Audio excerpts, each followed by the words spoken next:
Just getting ready to pop out this dent here. Got the quarter power set up in between the frame and the fender, so we'll use that to kind of push out the initial damage. Start at the edge, and then just once that's relatively straight, we'll kind of massage this area back into shape, and should look a little more presentable when we're done, hopefully.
So after about half an hour, I'd say that is good from far, but far from good.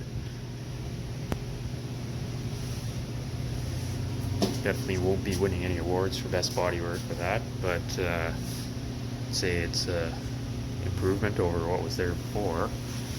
So we used a pretty crude assortment of tools here, just quarter power with a variety of attachments, and then a series of blunt objects with a little bit of tape on the metal faces of the hammers and dollies to try and protect what's left of the paint.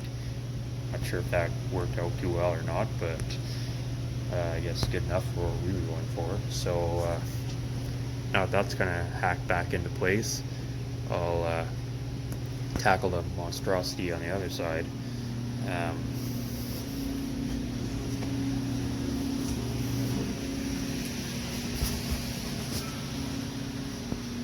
My expectations for this one are quite low.